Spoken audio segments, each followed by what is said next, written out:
vont être très difficiles sur le plan social, économique. Donc, il ne faut pas s'attendre à l'amélioration des conditions de vie.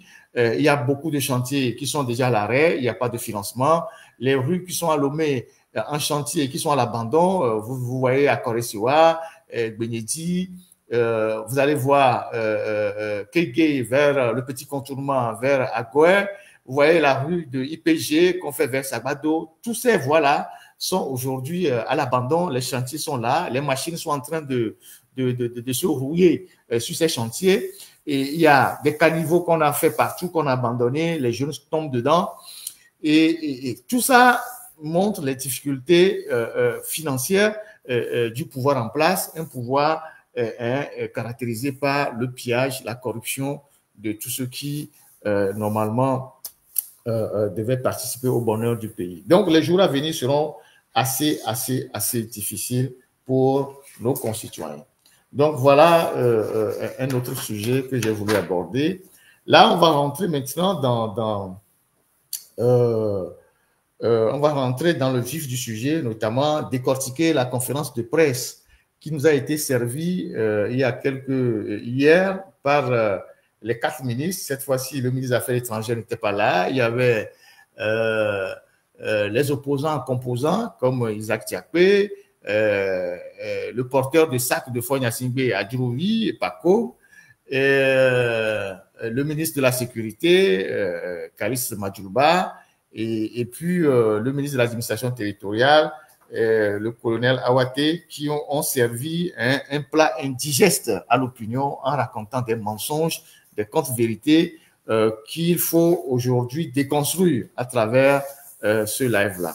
Et donc, si la technique est prête, elle peut nous passer les propos de ces messieurs-là, ces messieurs qui n'ont même plus honte, qui n'ont pas de dignité, qui sont assis gaillardement à servir que des mensonges aux populations, à justifier l'injustifiable, à déclarer urbi et torbi, c'est-à-dire au monde entier, en mondovision, qu'il n'y a pas eu d'usage disproportionné de la force, il n'y a pas eu d'usage des miliciens et que les forces de l'ordre ont fait preuve de professionnalisme.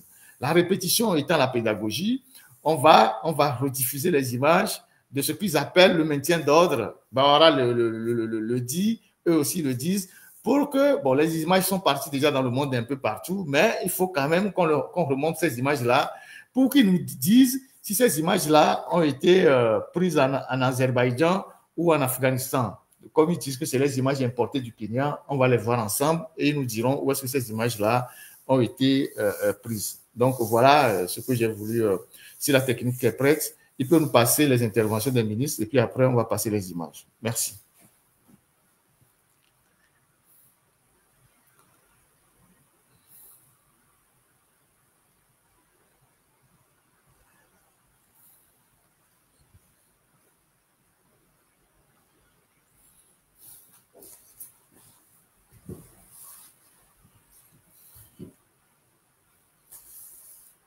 Ouais. Est-ce qu'il y a le son? J'ai une vidéo. Il y a un son qui suit.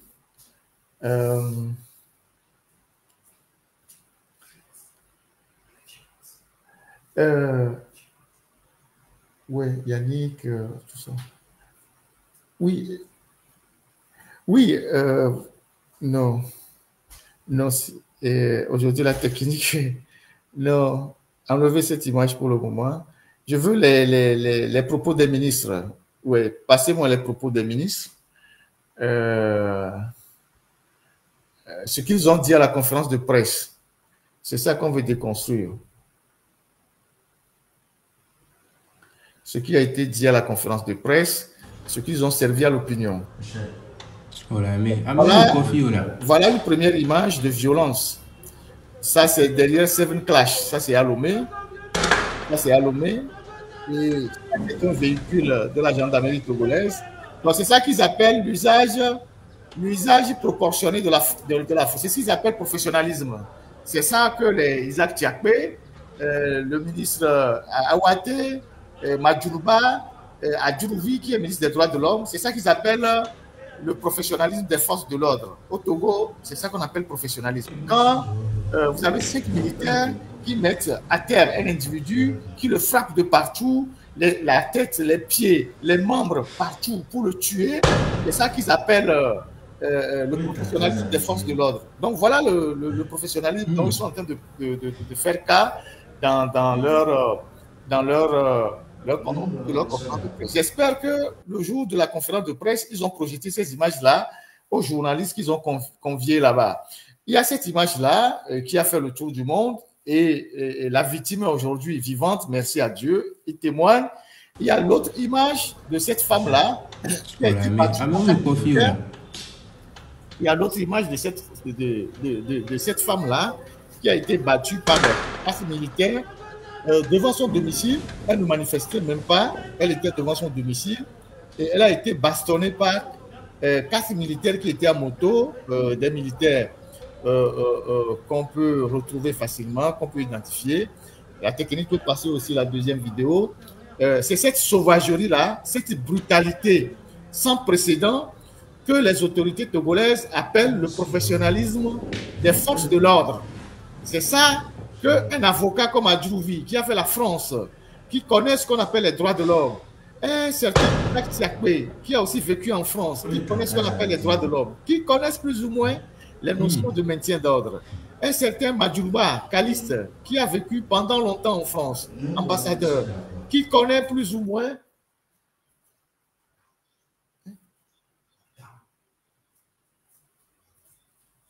qui connaît plus ou moins comment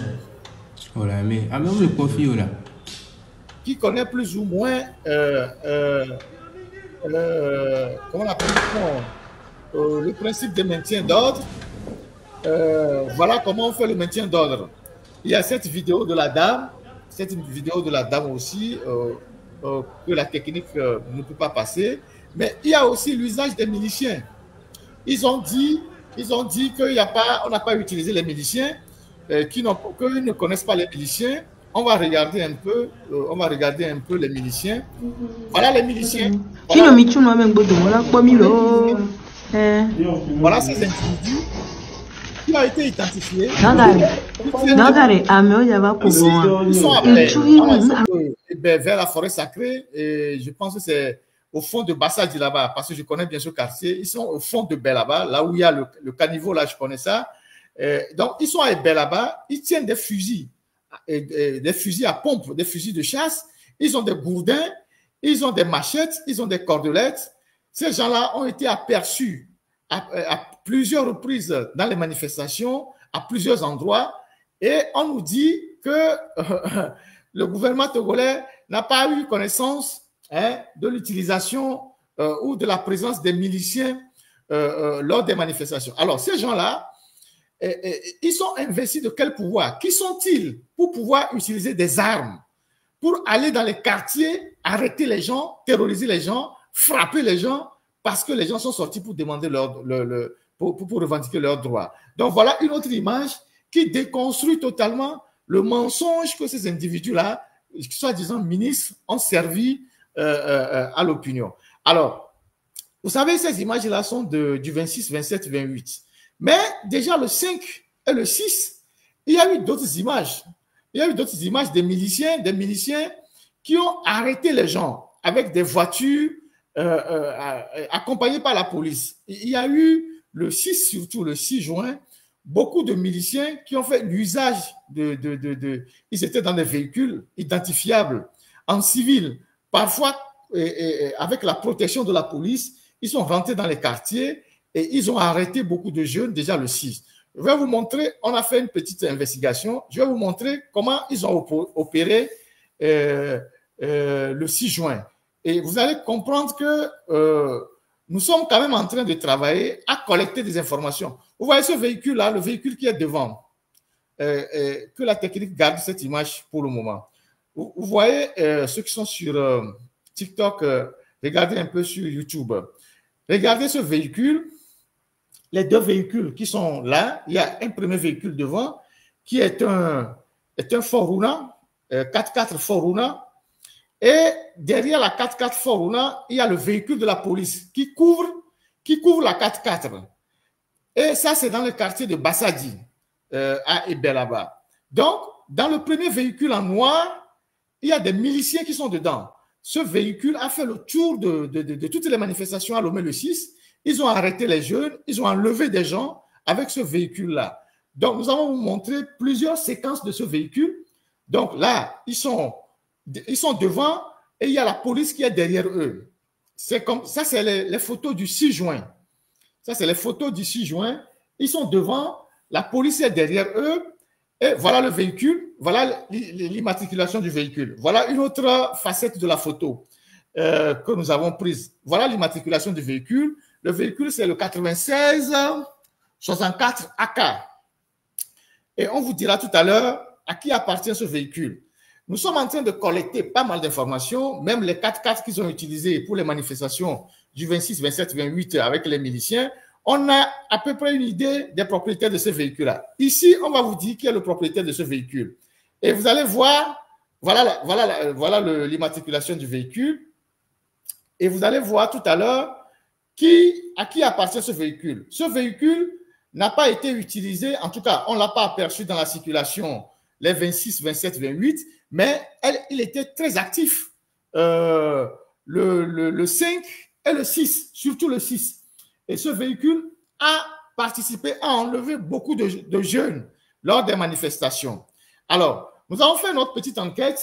C'est des images qu'on avait gardées depuis, après le temps de fouiller pour regarder un peu,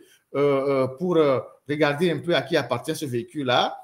Et donc, on a fait une petite enquête pour savoir à qui appartient ce véhicule Foruna qui circulait dans les quartiers, qui enlevait les jeunes et qui était couvert par la police. Et ce véhicule était rempli de miliciens. Donc, une première investigation nous a permis de remonter un peu le fichier de l'OTR de ce véhicule-là, si la technique peut le permettre, de remonter le fichier de l'OTR. Voilà, ce véhicule, donc vous avez la flèche qui est rouge vers le bas, c'est l'immatriculation, la plaque du véhicule. La période a été 2025. Le véhicule a payé sa TVM. Une TVM a été payée. Et le nom usager du véhicule, c'est POMXXX. On vous dira tout à l'heure qui c'est. Donc, ça, c'est une quittance de la TVM qui a été payée pour le compte du véhicule. Vous savez qu'à Lomé, tous les véhicules doivent payer la TVM. Donc, on a réussi à mettre la main sur la quittance de ce véhicule-là qui a payé la TVM pour 2025. La date de déclaration, c'est le 13 janvier 2025 de cette quittance-là à 13h20 que cette TVM a été payée. Et la TVM a été payée où? La TVM a été payée. Il y a une autre image qu'on va vous montrer pour que vous voyez. C'est pour ça que je dis aux gens, vous faites de la blague. Tout ce que vous posez aujourd'hui comme acte, ça va vous poursuivre. Alors, la deuxième image qu'on vous présente, on a le NIF. On a le NIF du véhicule. Donc, c'est le numéro d'identité fiscale du véhicule qui est le 1001 et le 1016 98 465. Et le nom d'usager du véhicule commence par POM. Donc, en continuant par fouiller un peu, on se rend compte que, en fait, ce véhicule ce 4x4 Foruna est un véhicule de l'OTR, section TVM, qui se trouve au niveau de Tokwe Séminaire, à côté des rails, en allant vers le château d'eau. Il y a une section de l'OTR là-bas où les gens vont payer la TVM. Au bord des rails. Au bord des rails, il y a une section de l'OTR là-bas où les gens vont payer la TVM. Donc, ce véhicule, en fait, appartient à ce service-là. Ce véhicule qui a circulé, a fait arrêter les gens avec les miliciens. Le 6 juin appartient à la section de l'OTR qui est au niveau de Tokwe Séminaire. Quand vous franchissez juste les rails en venant de Badago, vous tournez à droite en allant vers Bonsimé. Donc, à votre gauche, vous avez l'OTR qui est là-bas où les gens vont payer la taxe sur la valeur, je ne sais pas comment, la TVM. Donc, et OTRB, yo sort le 6 juin, le 6 juin, yo sort l'homme milicien, yo veut les lames, les corps. Et moi, ben, au moment où les défiants, et moi, au tout quittant les TVM, les fonds FIFIA, et moi, service que toi, et moi, au théâtre, et tout quoi séminaire, et moi, bon, si, mais c'est ce service-là qui, le véhicule est un véhicule administratif. C'est-à-dire, bon, l'OTR, c'est un établissement public à caractère administratif. Donc, c'est un véhicule de l'OTR. La question est de savoir qui, à l'OTR, a autorisé qu'on mette un véhicule comme ça à la disposition des miliciens. Est-ce que c'est le chef service de l'OTR qui est là-bas? Ou est-ce qu'on peut remonter vers la direction de l'OTR? Toute la question est là. Est-ce que c'est le chef d'agence là-bas qui a mis le véhicule à la disposition de ces bandits-là? Ou c'est son supérieur qui a demandé qu'on mette un véhicule de ce genre à la disposition des miliciens pour opérer et arrêter les gens pendant les manifestations? Donc, nous, on essaie de collecter un certain nombre d'informations, un certain nombre de preuves pour étayer nos arguments. On est des journalistes, on fait de l'investigation. Il semble qu'actuellement, ils ont quitté là-bas. Je ne sais pas où ils sont maintenant. Voilà l'information qu'on m'a apportée. Mais il y avait la section OTR qui était là-bas, qui était juste à côté là-bas. Et donc, c'est là-bas qu'on a immatriculé le véhicule. Et le véhicule appartient à cette agence-là, à ce service-là. Donc, c'est ce véhicule qu'ils ont utilisé pour enlever les jeunes jusqu'à Kodjeviakopé. Hein. On les a aperçus à Kodjeviakopé, à Nikonakoué. Ils ont beaucoup agi dans le quartier de Baie, un peu partout à Koré-Sewa, Bassadi, à Moutiévé, tout ça. Ils ont beaucoup agi là-bas, la colombe de la paix. Mais ils sont allés jusqu'à Moutiévé. Toute la journée, du 6, ce véhicule a fait le tour de Lomé et rentrait en trombe sur les enfants dans les quartiers, faisait arrêter les enfants qui donnaient au véhicule de la police qui est derrière. Vous avez vu le véhicule de la police qui est derrière. C'est ce véhicule-là qui leur servait de couverture. Donc, à nous, comme nous, les vieux, on s'en a des vieux, on a sorti à quoi, on a un de Menaouya. Donc, au tiers, il y a osant, Solé et des vieux, comment l'appelle-t-on, le 6 juin dernier. Donc, voilà cet élément de preuve qu'on a voulu vous montrer tout à l'heure. Et donc, pour déconstruire les mensonges que les soi-disant ministres qui sont à Lomé ont servi à la presse avant-hier. C'est ça. Et donc, les 4x4 qu'ils ont utilisés la dernière fois avec les miliciens qu'on vient de vous montrer, on va vous trouver aussi leurs papiers. Ne vous inquiétez pas. On sait déjà à qui appartient ces véhicules. On va vous trouver les papiers. On va vous trouver les papiers. Le Togo, il est grand, mais il est encore petit. Donc aujourd'hui, on va vous trouver les papiers. Vous allez voir. On sait plus ou moins qui sont ceux qui mettent leurs véhicules à la disposition de ces gens, d'individus de la mort qui vont semer la mort dans les quartiers. C'est des éléments de preuve qu'on compile pour demain. Demain, il ne faut pas que les gens viennent nous dire, oui, on ne savait pas qui était où. Non.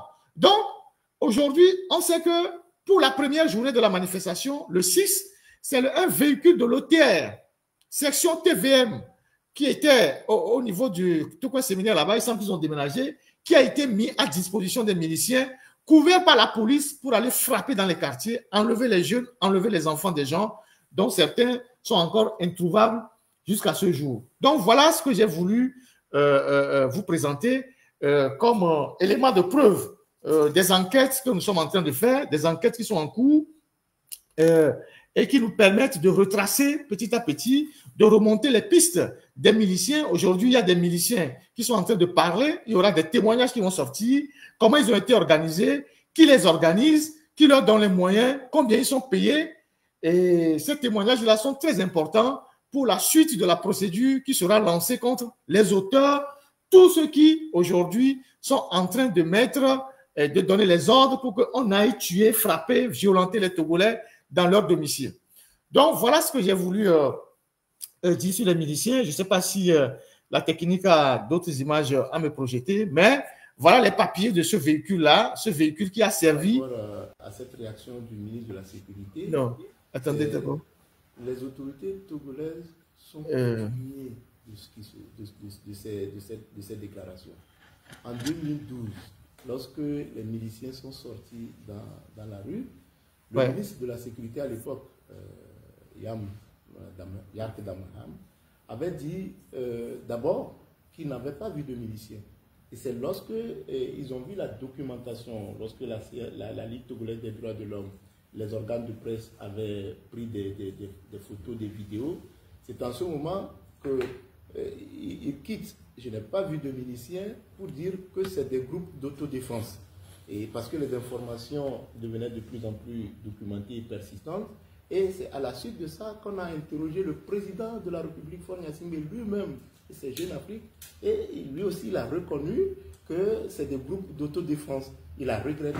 Je rappelle à l'époque que l'ambassade de France au Togo, le Quai d'Orsay à l'époque, et le département d'État américain au Togo avaient sorti des communiqués pour condamner cette escalade de violence et appeler les autorités togolaises à diligenter des enquêtes pour démanteler les ministères. Mais rien n'a été fait jusqu'alors. Donc c'est leur habitude. Et tout ce que nous avons vu avec la présence des miliciens bien armés, bien véhiculés et qui repartent au siège du Parti uni, comme le ministre de la Sécurité, Kaliss Majuba, dit que lui n'a pas vu de miliciens. Comme l'a dit Maître Alexis, c'est de la communication, c'est de l'intimidation, c'est le mensonge. Mais mieux, lui, ça me fait un peu triste que ce soit lui, parce que ce ministre, Kaliss Majuba, il a été ambassadeur pendant longtemps du Togo en France. Il a fait longtemps la France. Il a couvert beaucoup de pays de l'Union européenne. 18 ans. Voilà, pendant 18 ans. Et c'est dommage qu'il retourne aujourd'hui au Togo pour tenir des propos comme ça. Je rappelle que son petit frère, ou son frère de même sang, qui était un colonel, chef de la brigade d'intervention rapide, je crois, a été assassiné à la veille, en 2020, de la prestation du serment du président Faure Gnassingbé. Et jusqu'aujourd'hui, il y a eu un procès expéditif. On n'a pas encore su la personne qui a battu cet homme d'armée au sein même du camp. Et donc, voilà un peu.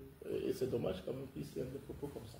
Et l'avantage aujourd'hui, c'est que tout le monde a un téléphone portable, ou presque, ou beaucoup de personnes en ont un, peuvent filmer, et les images montrent que le ministre de la Sécurité est dans la communication, raconte n'importe quoi, parce que grâce à des personnes courageuses qui ont l'audace de filmer au risque de leur vie et d'envoyer des images, que ce soit à des journalistes ou à la Ligue togolaise, eh bien, les images sont là pour contredire le ministre de la Sécurité, qui visiblement raconte n'importe quoi, et nie même l'évidence des images. Alors, merci à la technique. En fait, il y a eu une conférence de presse d'un collectif d'avocats et de la Ligue de la Fédération internationale des droits de l'homme ce 10 juillet à Paris. C'est un extrait qu'on vient de passer par rapport aux miliciens. Donc, je vais revenir sur cette sortie de la FDIH tout à l'heure. Mais il faut que les Togolais sachent que ce qui nous a permis aujourd'hui d'avoir ces images, ces vidéos, pour déconstruire le discours officiel, c'est les photos, les vidéos que les gens ont prises. Donc, lors des prochaines manifestations, aujourd'hui, tout le monde a un téléphone portable. Prenez autant de photos, autant de vidéos. Prenez autant de photos, autant de vidéos.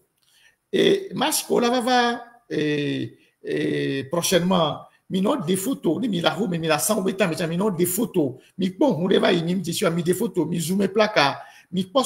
des photos. Ces images-là, lorsqu'on les travaille, lorsqu'on les remonte, ça nous permet d'identifier un certain nombre d'auteurs qui participent à ces entreprises de la mort. Donc aujourd'hui, je vous prie de tapoter un peu le live sur TikTok. Je pense qu'il y a eu beaucoup de signalements.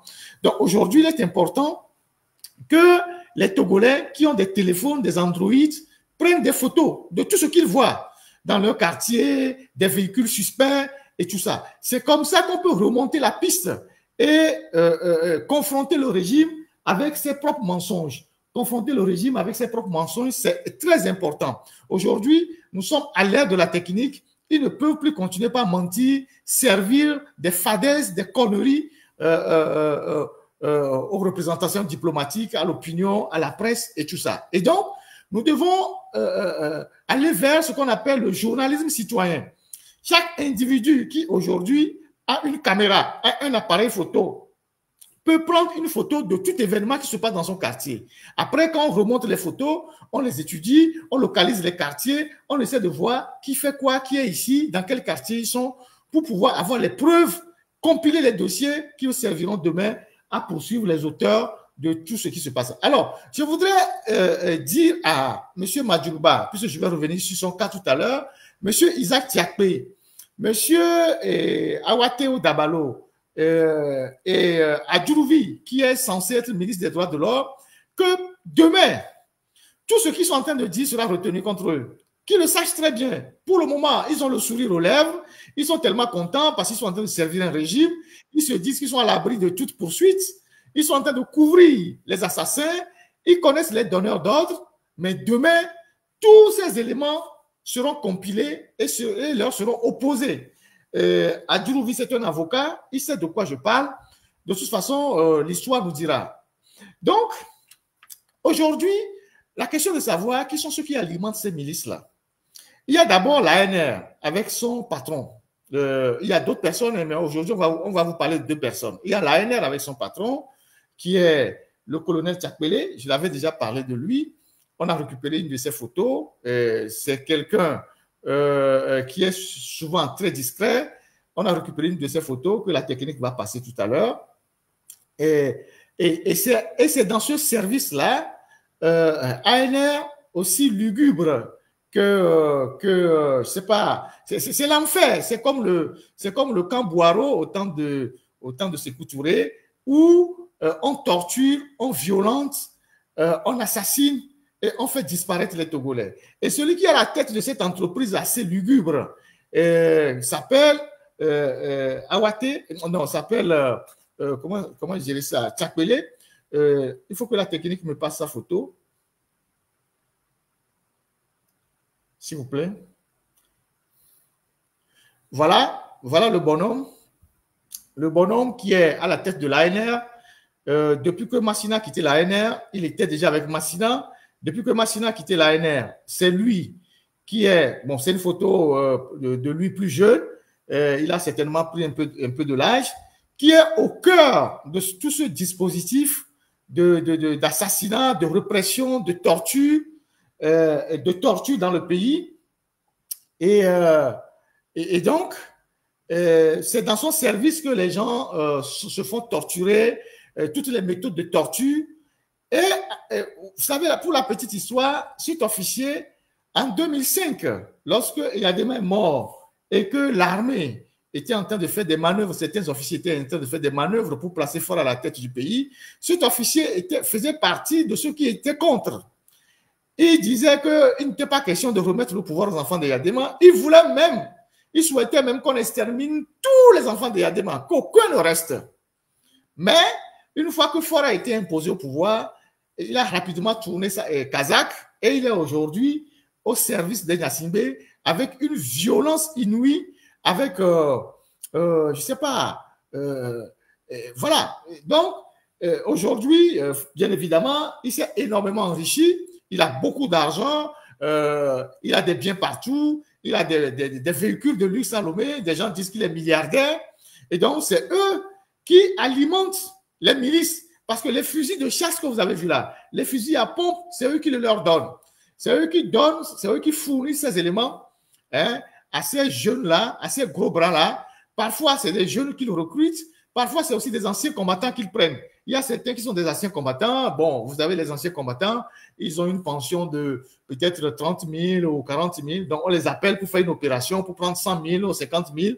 Donc, ils mélangent les anciens combattants à quelques jeunes de gros bras, des voyous qui sont dans les fumoirs qu'ils avaient utilisés, et ils leur donnent des fusils à pompe. C'est eux qui leur fournissent les armes.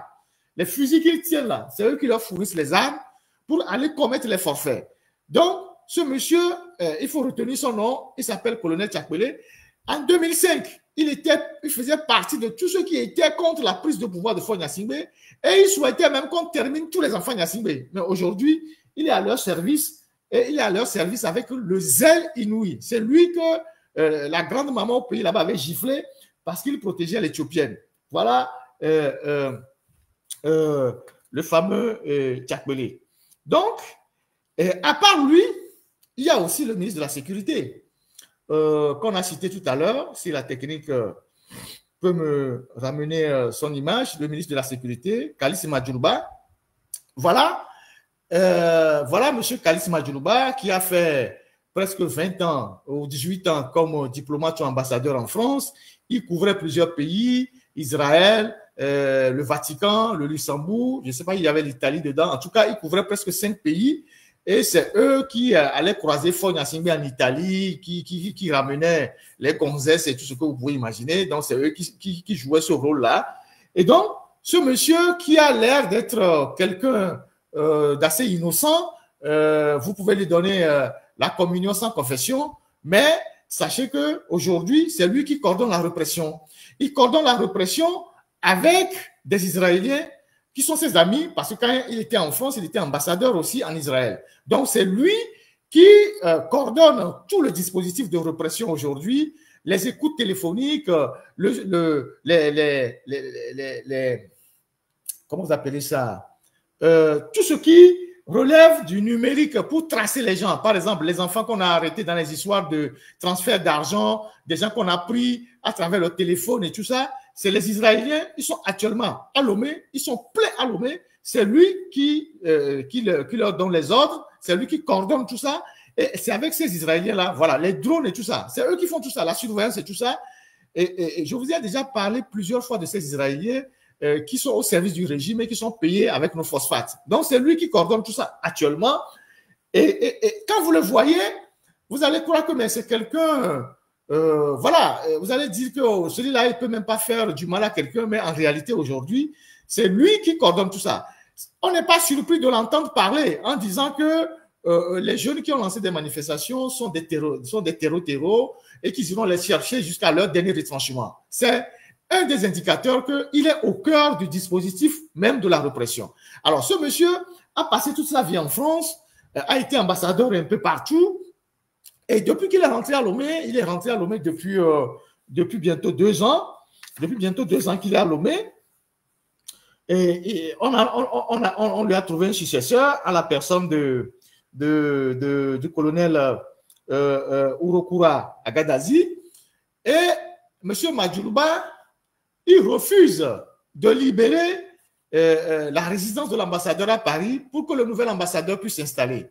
Jusqu'à l'heure où je vous parle, sa femme est toujours dans le logement de l'ambassadeur du Togo à Paris. Il a bloqué le logement alors qu'il n'est plus ambassadeur. Il est à Lomé depuis peut-être bientôt 1 an et demi ou 2 ans, au point que le colonel Agadazi, qui vient d'arriver en France, est obligé d'aller trouver un petit logement quelque part dans un logement pour attendre qu'il libère la résidence de l'ambassadeur. Et donc, actuellement, Agadazi est parti louer, je ne sais pas, un appartement bizarre dans lequel il se trouve, en attendant que lui, qui n'est plus ambassadeur, il puisse libérer, comment je dirais, la résidence officielle de l'ambassadeur. Il refuse.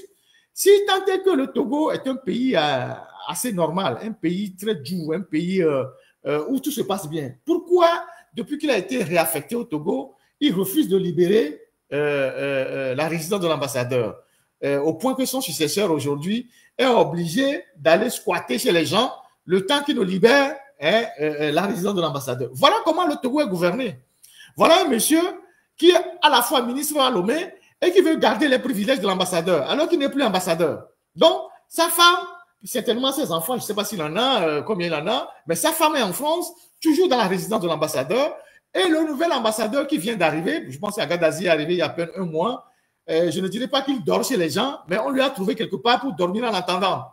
Et donc, M. Madjouba ne veut pas libérer la résidence de l'ambassade alors qu'il n'est plus ambassadeur. Sa famille vit tranquillement aux frais du contribuable togolais, sur le dos de la République. Et c'est lui qui dit que les enfants qui réclament plus de justice sociale, plus de liberté, plus d'équilibre dans la gestion du pays, c'est lui qui dit que les enfants sont des drogués.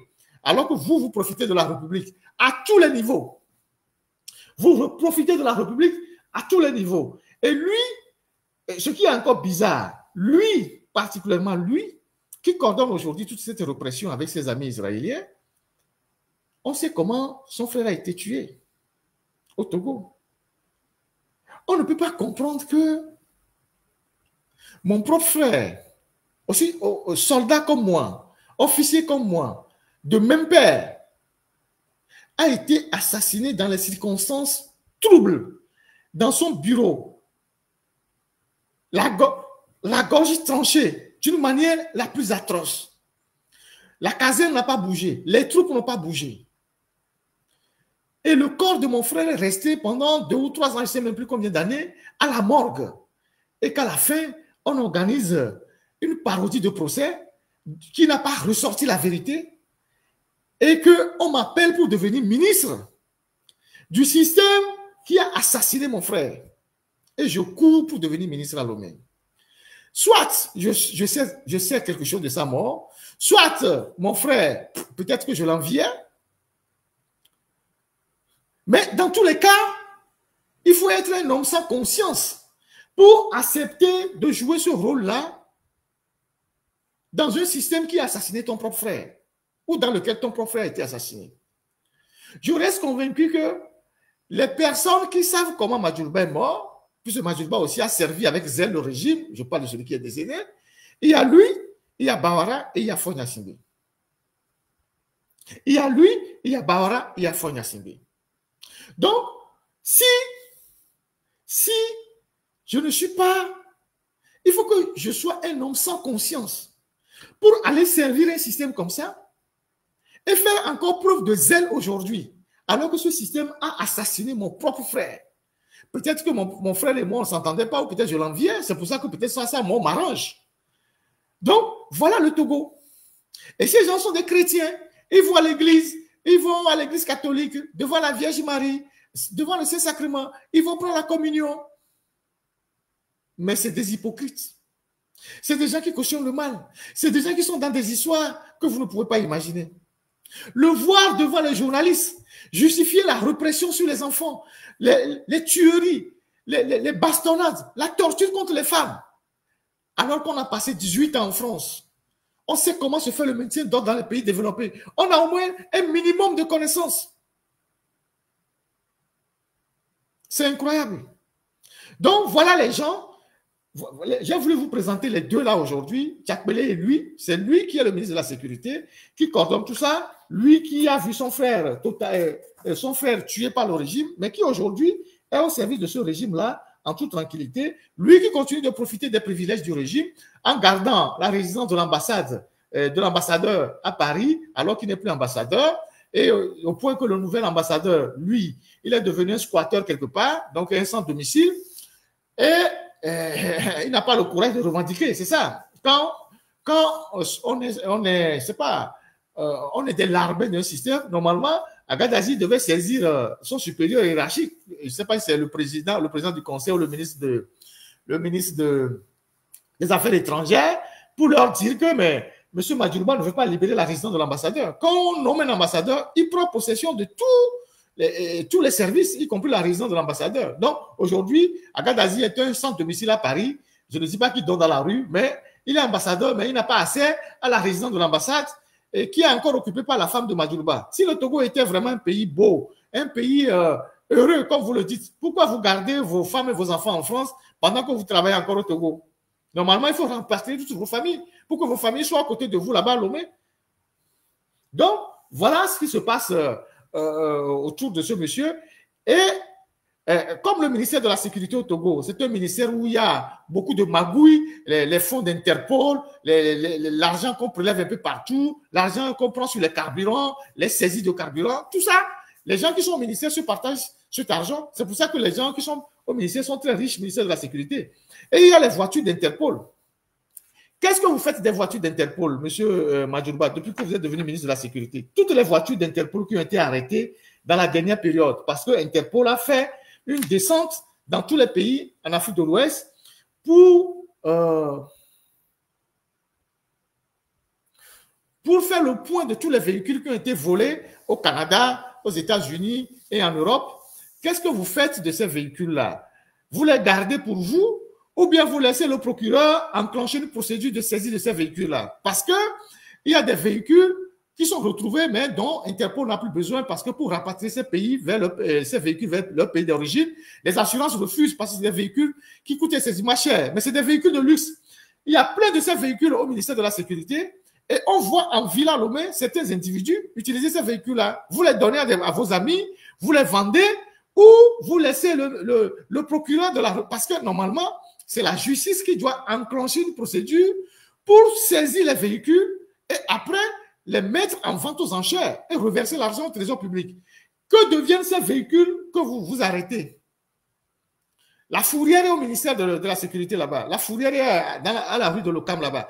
Qu'est-ce que vous faites avec ces véhicules de luxe que vous saisissez par le biais d'Interpol? Quand Interpol n'en veut plus, qu'est-ce que vous en faites? On reviendra là-dessus. Donc, voilà ce que j'ai voulu dire sur ce monsieur qui sort pour menacer des gens, pour lancer des ultimatums. Ils vont aller arrêter les gens qui ont fait quoi, ils iront les chercher. Et ça me permet d'aborder la question du mandat d'arrêt international. Avant ça, je vais parler de deux autres zozos qui étaient à la conférence de presse, notamment le farfelu de Tchakwe là. Lui, je ne le rate pas parce que je ne le rate pas parce que voilà des gens qui se sont dit, qui ont dit qu'ils étaient des opposants, et qui disaient oui, si on prend le Togo, on va changer le Togo, on va faire ci, on va faire ça. Et à l'époque, quand on était encore militant, on affrontait les forces de l'ordre dans la rue, on lançait les cailloux. Combien de fois les militaires ne sont pas arrivés au siège de l'UFC, tabasser les gens, casser les têtes des vieilles, des enfants, brûler le siège? Combien de fois on n'a pas été bastonné, matraqué par les forces de l'ordre quand Jésus-Christ revenait à Lomé? Et donc, Isaac Tiakpe, qui est aujourd'hui le bénéficiaire de tout ça, tous ces jeunes qui sont morts dans la rue, il vient dire que les jeunes qui manifestent sont des drogués et que c'est des jeunes sans conscience. C'est les drogués qui ont lancé les cailloux pour que vous allez signer un accord avec RPT, UFC RPT pour devenir ministre aujourd'hui. Vous n'avez même pas la décence de reconnaître que ces jeunes-là se sont sacrifiés pour que vous deveniez ministre. Tellement le poste de ministre vous tourne la tête. Je ne sais même pas de quel ministère il s'agit, ministère de l'enseignement technique. Je ne sais même pas ce que c'est. Et donc, vous venez gaillardement devant le public, vous dressez vos deux oreilles là, et puis vous racontez tout et n'importe quoi. Vous n'avez pas de conscience. C'est vous qui n'avez rien, qui demandez les journaux, les PDF des journaux dans l'inbox des journalistes. C'est vous qui avez allé sur une radio faire une émission pour une facture de 60 000 francs, vous avez fui. La radio a fait un communiqué pour que vous venez payer. C'est vous qui venez donner des leçons aux gens. OK. En tout cas, le ministère va passer. Vous connaissez Faure Gnassingbé. Vous ne savez pas ce qui vous attend. Quand vous ne serez plus ministre là, on va voir dans ce Togo-là. Donc, cette question me permet cette question de Madjoulba me permet d'aborder la question du mandat d'arrêt international. Vous savez, le gouvernement togolais, ils sont dans l'intimidation. Ils sont dans une guerre psychologique contre les jeunes, contre les activistes, et ils racontent des conneries. J'ai entendu dire que, oui, on va lancer des mandats d'arrêt international contre les organisateurs des manifestations, quel que soit le pays où ils se trouvent, on va aller les chercher dans leur dernier retranchement. Mais, monsieur Madjoulba, comment vous allez faire? Comment vous allez faire pour venir les chercher? Vous avez été ambassadeur. Au moins, vous connaissez quand même comment le système en Occident fonctionne. Comment vous allez venir chercher les gens? Sur la base de quoi? Moi, déjà, vous avez lancé 2 mandats d'arrêt international contre moi. Ça n'a pas dépassé les frontières du Togo. Les autres, vous allez faire comment? Vous allez venir les chercher comment? Vous dites que certains n'ont pas de papier. Vous connaissez leur situation? À supposer même qu'ils n'ont pas de papier. À supposer qu'ils n'ont pas de papier. Donc, vous voyez un pays en Occident qui vont prendre quelqu'un pour vous livrer. Vous qui torturez, qui assassinez, qui tuez les gens au Togo.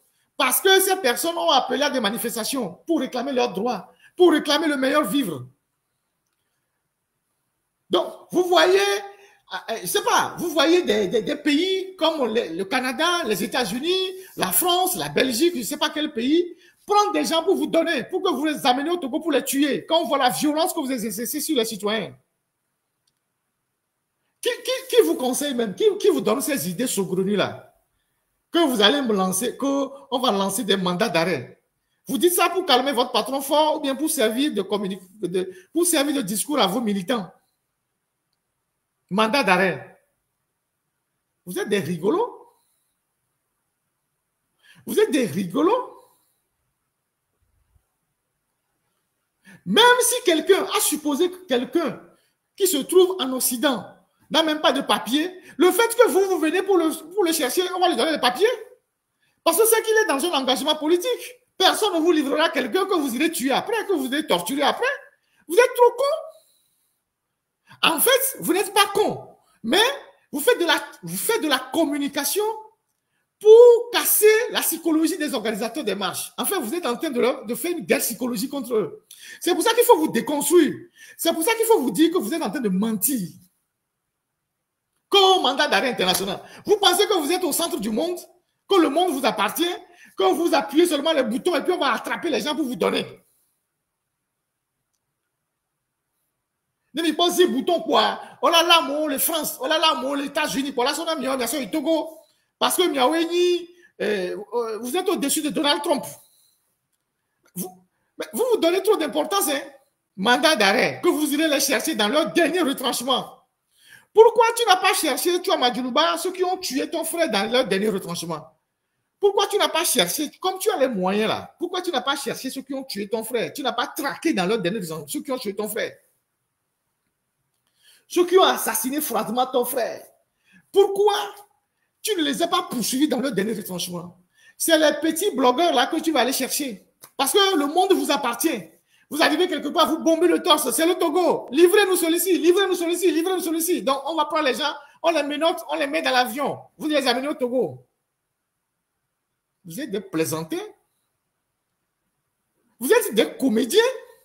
Et vous venez gaillardement servir ça à l'opinion. Comme ça, ceux qui sont des analphabètes, des ignorants, vont croire que oui, que le gouvernement togolais va lancer un mandat d'arrêt international contre les blogueurs.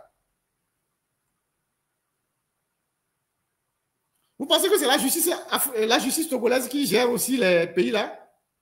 C'est vos juges que vous instrumentalisez là, à qui vous donnez des coups de fil au téléphone qui envoient les gens en prison, c'est eux qui gèrent le monde?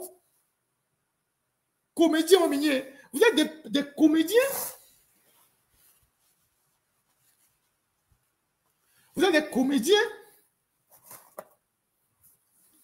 Vous êtes des comédiens? Vous servez ça à vos militants. Vous servez ça, ces gens de ce narratif, à votre patron. S'il est satisfait, c'est tant mieux. C'est là-bas que vous servez ça. Ça ne dépasse pas les frontières du Togo. Quelques journaux vont relayer. Vous pouvez engager les meilleurs avocats au monde, dépenser de l'argent. Personne ne vous livrera personne. D'ailleurs, personne n'a rien fait pour vous livrer qui que ce soit. Vous allez taper poteau. Poteau, na poteau. Poteau. Même s'il y a quelqu'un, à supposer même qu'il y a quelqu'un parmi ces jeunes activistes qui n'a pas de papier, à partir du moment où vous voulez l'arrêter, le pays va lui donner les papiers. Vous aurez l'effet contraire. Vous êtes trop con. Vous aurez l'effet contraire parce qu'aucun pays ne va livrer quelqu'un qui va aller être torturé, qu'on va aller tuer, qu'on va aller envoyer dans le cachot. Dans un pays où on violente les gens, qu'on tue les gens. Vous êtes trop con. Donc, vous pensez que vous parlez à des gens qui ne sont pas expérimentés, des gens, des idiots, quoi. Au même titre que vous. Qu'au mandat d'arrêt international. Vous allez faire peur à ceux qui vous écoutent. Hein. Vos histoires là, ça n'ira nulle part. C'est pour intimider les jeunes. Heureusement qu'aujourd'hui, il y a un collège d'avocats qui sont là, qui entourent les jeunes et qui leur disent de laisser tomber ces histoires-là, ça n'ira nulle part. Les jeunes sont très bien encadrés aujourd'hui. Donc, vos intimidations à 2 balles là, Gardez-les dans vos hôtels de Sarakawa et à Lomé là-bas. Vos intimidations à 2 balles. Mandat d'arrêt international. N'importe quoi. Si Fort peut être content parce que vous l'avez dit, tant mieux. Puis c'est lui qui vous donne de l'argent pour faire vos conneries. Mandat d'arrêt. On va venir porter plainte pour diffamation en France. Fort a porté plainte ici contre un journaliste français. Non? Il a tapé poteau, non? Il a été humilié malgré tout l'argent qu'il a dépensé. Il a même fait venir, je ne sais pas si c'est le procureur ou bien le procureur général ou bien Mahama. Ils étaient venus ici pour assister à l'audience à la 17e, ou c'est pas, chambre correctionnelle à Paris, ici au tribunal judiciaire. Poteau! Nicolas Poincaré, RMC, ils ont été humiliés. Si c'est seulement l'année dernière, pour vous prouver que la justice ailleurs n'est pas la justice au Togo. Ils ont engagé des avocats, de quoi, avec les juges togolais. On a même dépêché le procureur par avion. Il est arrivé au tribunal. Poteau! J'ai l'arrêt de la décision. L'arrêt qui vous a humilié, j'ai ça. Vous pensez que le monde se retrouve à vos pieds ou quoi? Qu'on va porter plainte, on va faire ci, on va faire ça. Vous pensez que c'est le tribunal qui est sale à l'omène avec vos juges à 2 balles là, qui dirigent le monde? Écoutez les gars, jetez tout ça dans la poubelle. Mais la seule chose, soyez vigilants, c'est tout. Évitez des amitiés bizarres. Si vous avez des amis, tout ça, il faut couper tout ça. S'ils ne vous atteignent pas par ces méthodes-là, ils peuvent vous atteindre par les empoisonnements parce qu'ils sont forts dans ça. Donc, vous avez des amis qui ne sont pas sûrs, arrêtez vos relations, coupez tout. Vivez en autarcie. À partir de ce moment-là, rien du tout. Vous êtes dans des pays organisés. S'ils font quelque chose, on va les arrêter. C'est tout. Ils le savent. C'est pour ça qu'ils utilisent l'intimidation. Quand vous êtes des Django, portez votre œillet, venez ici arrêter les gens. Venez arrêter les gens et mettez-les dans les avions, vous les envoyez dans vos pays. N'importe quoi. Alors, la question du mandat d'arrêt international a été abordée aujourd'hui par les avocats de la FDIH qui ont fait cette conférence de presse à Paris. Je voulais demander à la technique de passer l'extrait de ce que l'avocat a dit lorsque la question lui a été posée aujourd'hui à la conférence de presse. Vous allez voir que vous êtes des rigolos. Si la technique peut passer l'interview, je ne sais pas si c'est celui-là ou bien c'est le...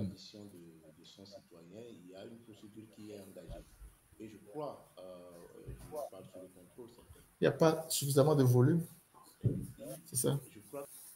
Bon, ceux qui sont sur TikTok, vous allez suivre. Là, la question du mandat d'arrêt a été abordée aujourd'hui. En matière d'actes de torture. Je crois que la convention du 10 décembre 1984 interdit qu'un citoyen soit extradé vers un État dans lequel il y a des risques probables de torture.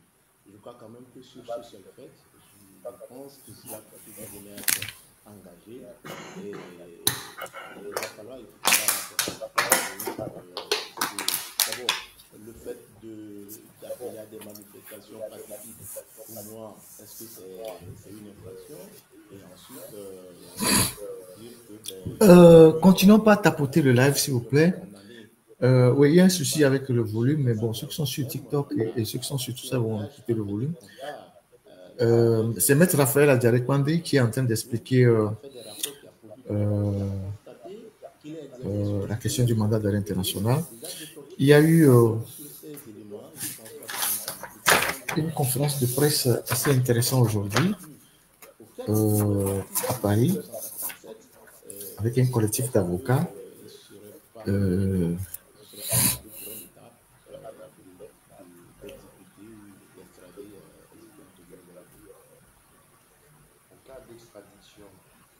Alors, voilà.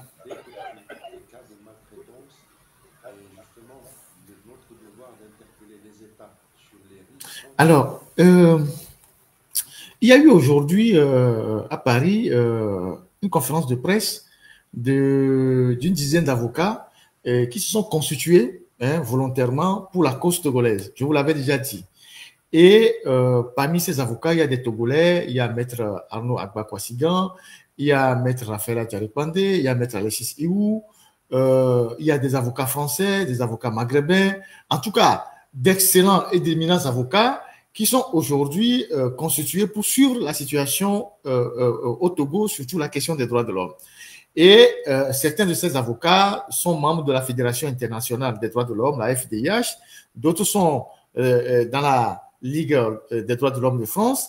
Et ce jour, ils ont organisé une conférence de presse dont je vais vous lire la teneur de leur déclaration. Collectif des avocats pour la démocratie, l'état de droit et les droits de l'homme. Écoutez très bien ce qu'ils ont dit aujourd'hui. Pourquoi je lis ces choses-là? C'est très important, je vais vous expliquer pourquoi après. Alors, Togo, pour que cesse enfin la répression sanglante des manifestantes et des manifestants, communiqué. Vous avez certainement vu ce communiqué circuler, mais je vais vous le lire. Au Togo, les manifestations de juin contre la vie chère et pour la démocratie ont été réprimées dans le sang. Les milices du régime de Faure-Gnassingbé sont responsables d'enlèvement, de séquestration, de torture et de meurtre. La Fédération internationale des droits de l'homme et des droits humains, FDIH, la Ligue des droits de l'homme et le collectif des avocats pour la démocratie, l'état de droit et les droits de l'homme, collectif avocat, condamnent fermement ces exactions. Les Nations unies, ONU, doivent se prononcer sans attendre l'ouverture d'une enquête internationale indépendante sur ces faits et œuvrer au démantèlement de ces milices. Paris, le 10 juillet 2025. Les 6, 26, 27 et 28 juin 2025, des jeunes artistes, blogueurs, aujourd'hui réunis au sein du mouvement du 6 juin, M66, ont appelé les populations togolaises à manifester contre la hausse du prix de l'électricité, la vie chère, les arrestations et emprisonnements politiques et le coup de force constitutionnel perpétré en mars 2024 par le régime de Faure-Gnassingbé, conférant à ce dernier un pouvoir à vie. Ces manifestations ont fait l'objet de répression, non seulement par les forces de sécurité et de défense, mais aussi et surtout par des miliciens soutenus par le régime de Lomé. Le bilan est lourd, plusieurs arrestations, des centaines de blessés, 7 morts dont un mineur, des corps repêchés dans les lagunes.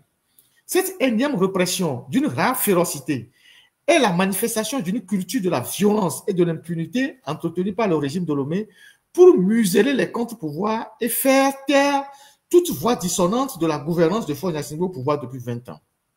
Les miliciens du régime de Lomé ont fréquemment recours à la force et à la torture pour réprimer la population civile lors des manifestations, alors que les opérations de maintien d'ordre et de sécurité relèvent du pouvoir régalien de la force publique. Cette répression est l'expression d'une escalade de violence assumée et entretenue par le régime de Lomé, comme le démontre le communiqué du gouvernement du 29 juin 2025, qui félicite les forces de l'ordre et de sécurité pour leur professionnalisme et leur sens de responsabilité. La FDIH, la LDH, le collectif des avocats demande la libération immédiate de toutes les personnes arrêtées dans le cadre de ces manifestations, ainsi que toutes les prisonnières et tous les prisonniers politiques au Togo. Les organisations signataires exigent du gouvernement togolais le respect de ses engagements internationaux en matière des droits humains, notamment de la dignité humaine, du caractère sacré et inviolable de la vie, de la personne humaine, de l'intégrité physique, de la population civile, du droit et de la liberté de réunion et de manifestation. Devant le silence de la communauté économique des États de l'Afrique de l'Ouest, la CEDEAO, et de l'Union africaine, la FDIH, la LDH et le collectif d'avocats demandent l'ouverture d'une enquête internationale, c'est très important, indépendante, conduite par l'Organisation des Nations Unies, pour que soit démantelée la milice politique du régime de Lomé, afin que les auteurs, complices et commanditaires des exactions en répondent devant la loi et que soit évitée la répétition de ces actes sans exclure le recours à des sanctions ciblées contre les dignitaires du régime de Lomé. Les organisations signataires entendent soutenir toute initiative de lutte contre l'impunité au Togo, et plus particulièrement en ce qui concerne les crimes survenus au Togo avant, pendant et après l'élection du 24 avril 2005, n'excluant pas d'alerter le procureur de la Cour pénale internationale afin d'enquêter sur ces crimes. Alors que d'autres appels à manifester sont lancés pour les jours à venir par les mouvements citoyens, la FDIH, la LDH et le collectif des avocats lancent un appel pressant à l'ONU afin que les mesures urgentes et adéquates soient prises pour la protection de la population civile. Enfin, face au caractère récurrent de la crise togolaise et ses répercussions sur les droits humains et la population civile, il est primordial que l'ONU accompagne le peuple togolais dans son désir de changement démocratique qui doit nécessairement déboucher sur une alternance politique au sommet de l'État. Donc, voilà la déclaration de la Fédération des droits de l'homme aujourd'hui à travers une conférence de presse animée par, je vous assure, d'éminents avocats, de très éminents avocats, des avocats vraiment de renommée, qui s'engagent sur la question togolaise, qui sont prêts à accompagner le peuple togolais dans tout ce qui relève des violations des droits de l'homme et tout ce que vous pouvez imaginer. Donc, nous disons merci à tous ces avocats, les Togolais d'abord et les étrangers qui s'associent à ces initiatives-là pour que notre pays puisse vraiment retrouver un état normal. Je ne sais pas si la technique a quelques images de ces avocats-là, quelques questions qu'on a posées à ces avocats à passer afin que j'aborde la dernière partie du live de ce soir. Je pense qu'il y a d'autres lives de l'autre côté. Je ne vais pas trop monopoliser la parole. Voilà. Dernier mois, dans un contexte. Donc, il y avait RFI qui était là, il y avait d'autres médias qui étaient là. Voilà un des éminents avocats qui a pris la parole. Voilà. Les lignes rouges sont en train d'être franchies par le pouvoir en place, qui réprime dans la violence des manifestants. On constate des arrestations arbitraires, des actes de torture en détention, des disparitions forcées, voire des meurtres de manifestants qu'on maquille en noyade dans la lagune. Clairement, un régime dictatorial où il n'y a plus aucune limite par rapport à la répression des aspirations de la population. Et à la FIDH, en soutien à notre organisation membre, la Ligue togolaise des droits de l'homme, nous dénonçons cela vigoureusement. Nous exigeons la libération immédiate de toutes les personnes arrêtées et nous pensons et appuyons la demande d'une commission d'enquête impartiale, indépendante, éventuellement sous l'égide des Nations Unies, pour documenter ce qui s'est passé, ce qui se passe, ce que le pouvoir continue à nier, pour que justice soit rendue aux victimes. Et que le pouvoir cesse ses intimidations, notamment envers des blogueurs qui font uniquement leur travail, l'exercice de leur liberté d'expression, et qui sont aujourd'hui menacés par ce pouvoir. Et donc c'est une question de respect des droits fondamentaux que nous exigeons et nous avertissons aussi les autorités togolaises qu'il y a ce qu'on appelle le droit international avec des possibilités de plainte, de poursuite, en ce compris depuis l'étranger. Et c'est une claire mise en garde des autorités togolaises que nous leur adressons.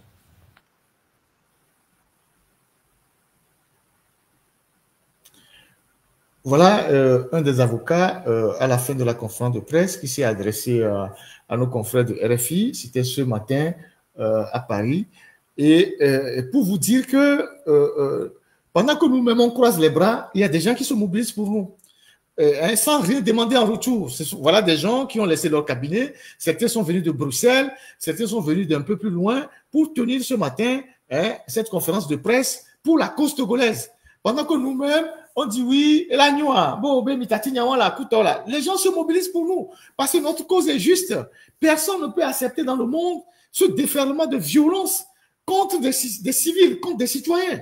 Donc, nous devons, nous tous, nous engager. Nous devons faire de notre mieux, chacun à son niveau. Donc, on ne doit pas rester là-bas les bras croisés pour dire oui, non, est-ce que ça changera? Non. C'est en médiatisant, c'est en prenant des initiatives qu'on mettra en difficulté le régime togolais. Ces avocats que vous voyez, ils s'engagent pour la cause togolaise, ils ne demandent pas d'être payés, ils ne demandent rien. C'est des gens qui sont pour l'humanité, les droits de l'homme, qui ont laissé leur cabinet, qui ont fait l'aller-retour toute la journée, certains de Bruxelles, certains de très très très loin au fin fond des provinces pour arriver sur Paris et tenir cette conférence de presse ce matin pour alerter le monde entier de ce qui se passe au Togo, de la répression, de la violence qui s'abat sur les populations. Donc, c'est important que nous-mêmes, on s'organise davantage. Non,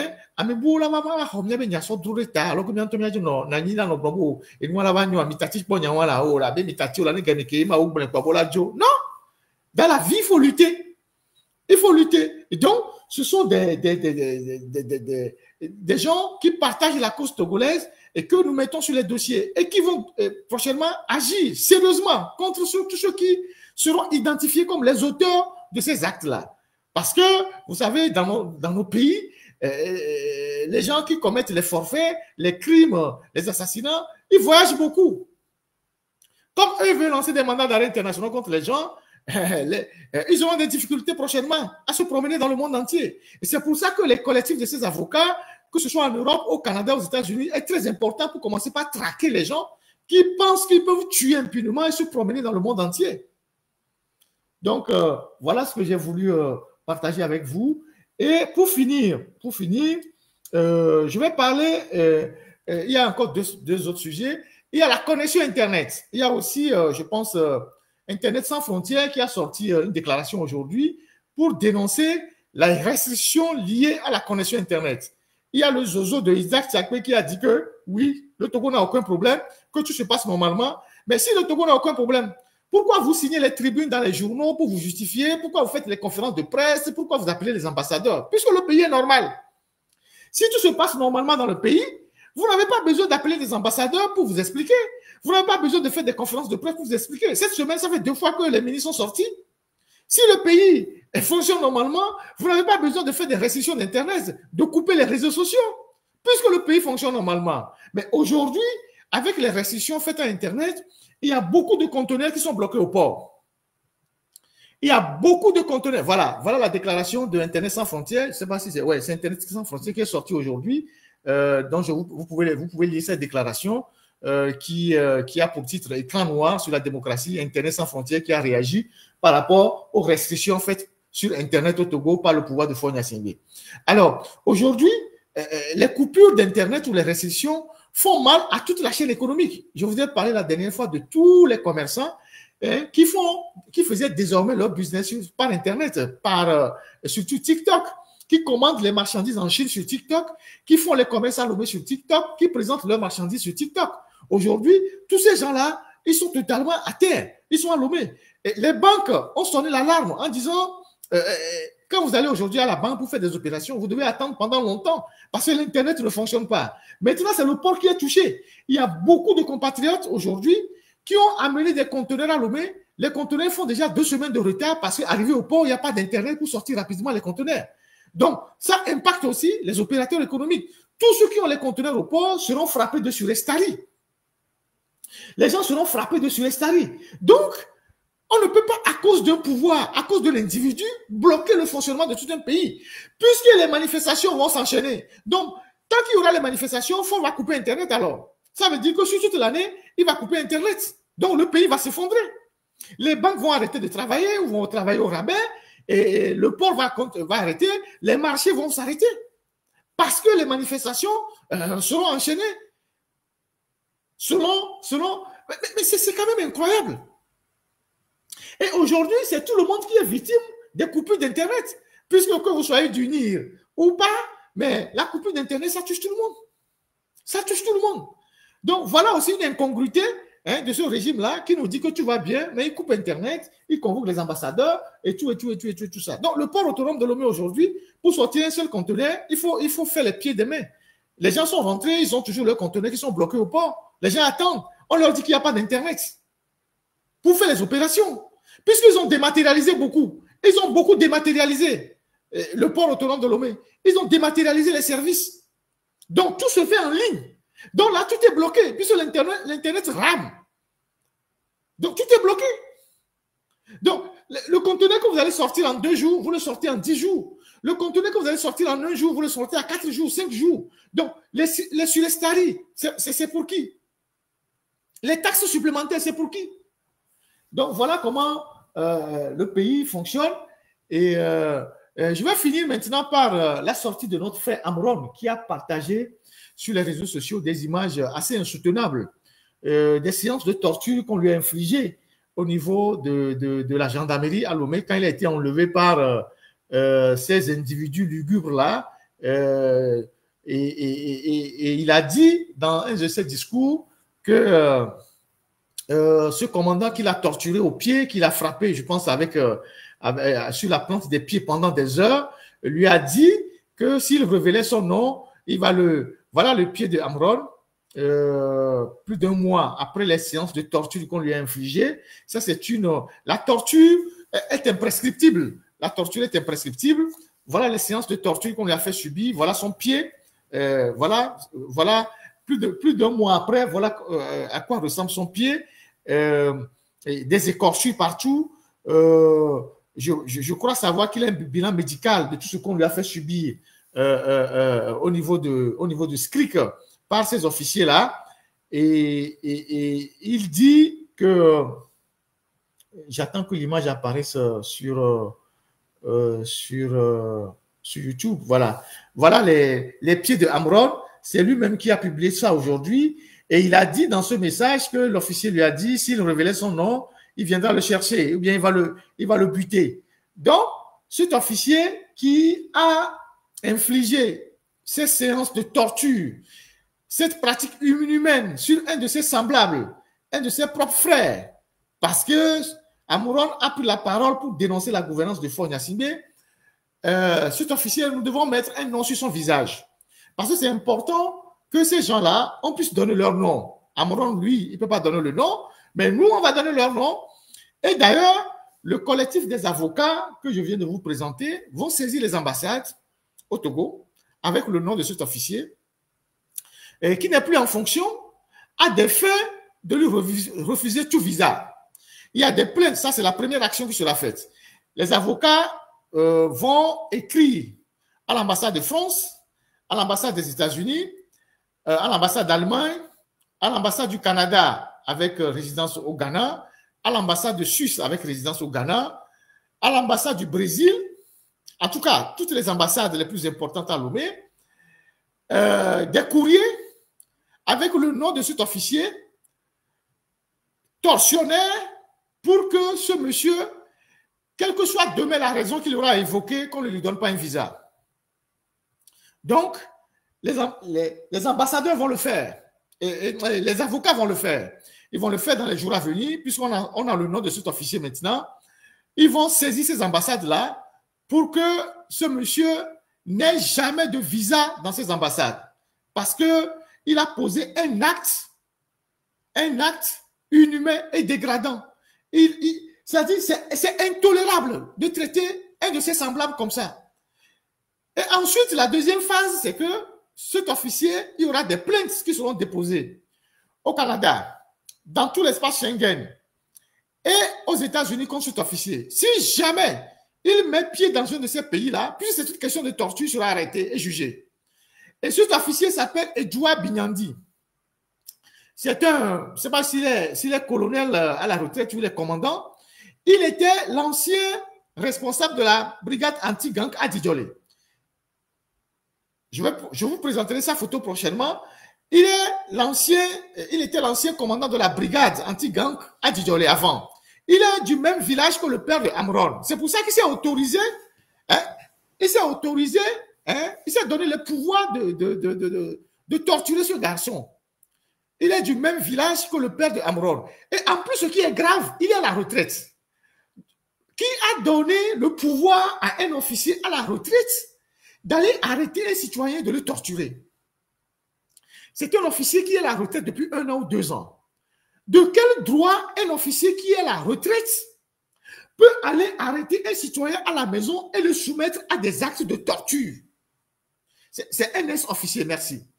De quel droit quelqu'un qui est à la retraite, gendarme à la retraite, peut aller arrêter un citoyen et le soumettre à des actes de torture?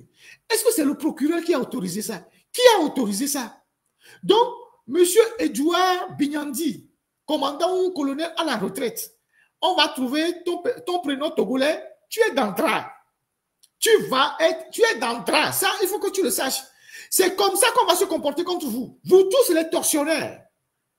Il vous arrive de temps en temps de partir en Europe, au Canada, chez vos enfants, parce que vous avez mis vos enfants à l'abri. On va vous arrêter partout où vous irez. Ça, c'est un acte de torture. Donc, la torture étant imprescriptible, les avocats vont prendre les dispositions dès maintenant. Maintenant que les images sont sorties, qu'on sait que c'est vous qui avez traité Amron de cette manière-là. Amron, lui, ne peut pas donner le nom. Nous, on donne le nom. Il s'appelle quoi? Bignandi Aklesor. Très bien. Voilà. Donc, les gens le connaissent. Les gens ont déjà donné son nom. OK.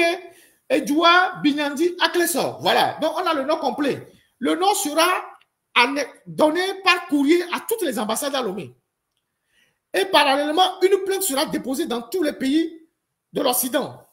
Espace Schengen, États-Unis, Canada. C'est là où vous avez l'habitude d'aller. Quand tu mets les pieds là, on te prend. Parce que c'est un acte de torture. Déjà que, bon, à l'ambassade là-bas, personne ne te donnera des visas. Si tu as envie de voyager demain, tu peux aller en Azerbaïdjan. Tu peux aller en Afghanistan, en Iran, au Turkménistan, je ne sais plus où, en Chine. Mais en Occident, là, tu es dans le drap. Tu es dans le drap. Et c'est comme ça que ce sera le cas pour vous tous.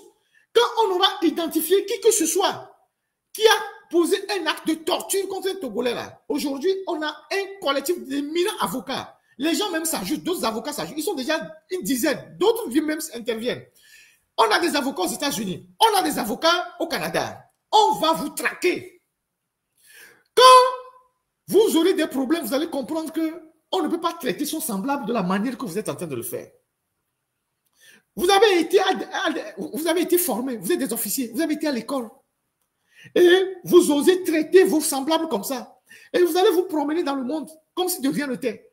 Faure Gnassingbé, au nom de qui tu as fait ça là? Lui, il est tranquille. Hein? Il vit dans son palais, il vit tranquillement. Toi, tu es à la retraite. Et tu traites ton semblable comme ça. Déjà que tu es à la retraite, qui te donne le droit de faire ce que tu as fait à Mron? Qui te donne ce pouvoir-là? Qui t'a donné ce pouvoir? Qui t'a donné le pouvoir de traiter ton semblable comme ça?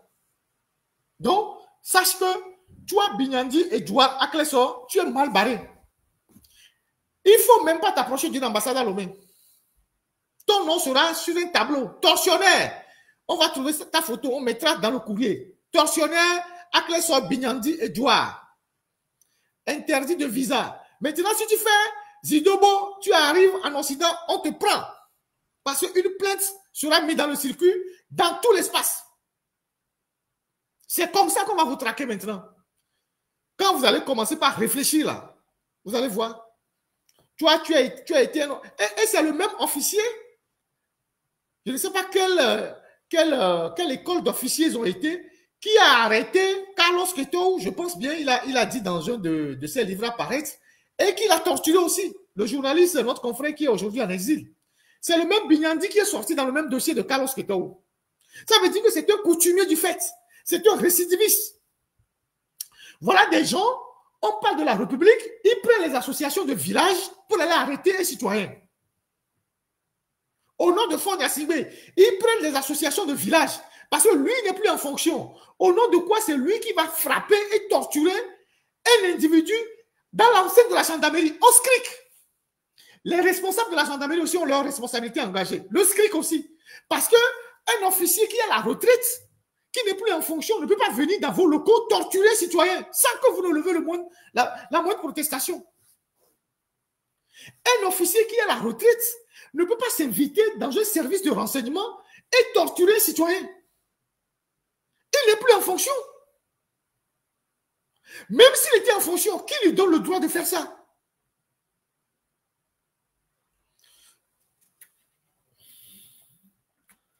C'est parce que pendant longtemps, on croise les bras, on vous laisse. C'est pour ça que vous bombez le torse et vous faites les conneries. Parce que vous savez qu'il y a l'impunité, vous pouvez pas aller partout. C'est vous qui avez l'habitude de voyager, vous avez vos enfants un peu partout. Tchakpele, là, il a ses enfants en France. Il va voir ce qu'on va lui faire prochainement. Il a ses enfants en France. Il a ses enfants en France. Même avec vos passeports diplomatiques, on va vous faire arrêter. Parce que le droit a évolué. Il a ses enfants en France. Vous avez vos enfants au Canada. Nous allons faire un travail de lobbying terrible contre vous, les tortionnaires, de ce régime-là. Quand le monde sera rétréci à vos pieds, quand vous n'aurez plus de possibilité de bouger dans le monde, vous allez comprendre que Faure, lui, pour qui vous tuez là, lui se promène partout. Pour le moment, lui, il a l'humilité de président. Il se promène partout. Il va partout, il va faire la fête, il est dans son jet privé. Mais vous, là, le monde sera petit à vos pieds. Et à partir de ce moment-là, vous allez comprendre ce qui se passe.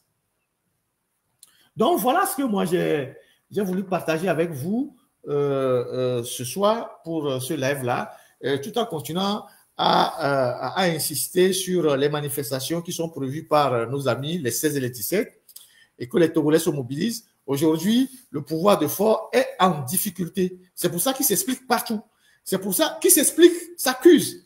Qui s'explique trop, s'accuse trop. C'est pour ça qu'ils font toutes ces opérations de déminage. Dans les médias, un peu partout, ils invitent les ambassadeurs, ils expliquent. Mais ils s'y prennent mal. Ils sont en train de s'enfoncer. Donc, il faut que les 17 et les 18, les 16 et les 17, les Togolais comprennent qu'il faut sortir massivement. Il faut aller dans les rues pour dire qu'ils ne sont pas d'accord.